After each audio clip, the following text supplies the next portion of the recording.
उधर नागपुर में मंगलवार को भाजपा वार्ड अध्यक्ष सचिन साहू की दिन दहाड़े धारदार हथियार से की गई हत्या के बाद पूरे क्षेत्र में तनाव निर्माण हो गया है। घटना के तुरंत बाद स्थानीय नागरिकों और भाजपा कार्यकर्ताओं ने सड़क पर उतरकर जोरदार आंदोलन किया।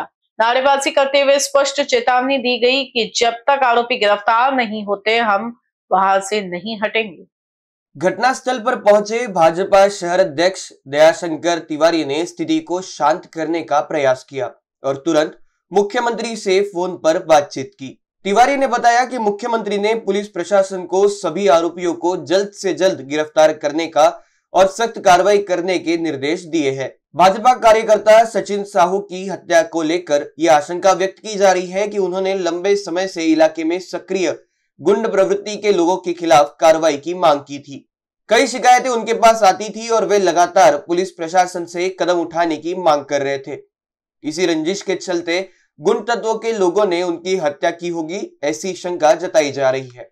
पुलिस ने इस मामले में 2 आरोपियों को गिरफ्तार कर लिया है, जबकि अन्य की तलाश जारी है। भाजपा शहर अध्यक्ष दयाशंकर तिवारी ने यह भी मांग की है कि हत्या में शामिल आरोपियों की अवैध संपत्तियों पर कार्रवाई की जाए। इस हत्या से पूरे क्षेत्र में आक्रोश व्याप्त है और पुलिस पर शीघ्र कार्रवाई करने का दबाव बढ़ गया है।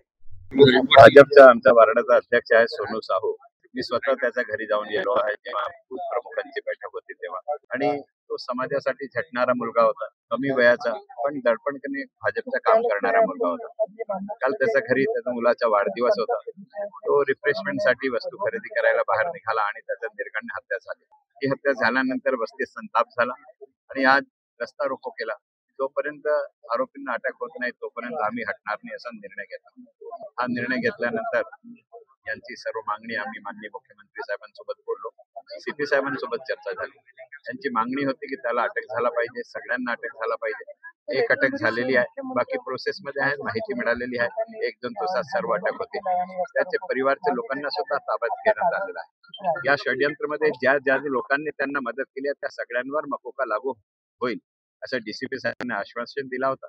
परिवारच्या मुलासोबत जेव्हा आम्ही बोलणा करून दिला, ज्याची हत्या झाली त्याचा भाऊ सोबत माननीय मुख्यमंत्र्यांनी स्वतः आश्वस्त केला की त्यांच्यावर मकोका लागेल, हे माझी जबाबदारी आहे आणि ते जुने हिस्ट्री शीटर आहे, जुने गुन्हेगार आहे, म्हणून ते बाहेर निघू शकणार नाही। इथपर्यंत कारवाई पोलिसांच्या माध्यमातून मी करून देतो असा विश्वास त्यांनी दिला।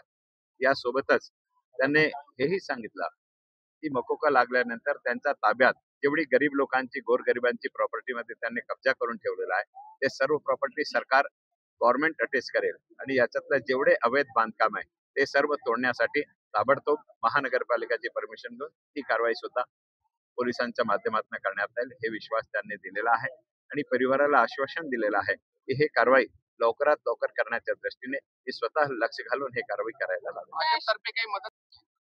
हे सर्व प्रेसमध्ये सांगण्याचा विषय नाही आहे। मदत सांगून करणं हे काही योग्य बाब नाही आहे। तो साहू समाज माझ्या परिवारासारखा विषय आहे।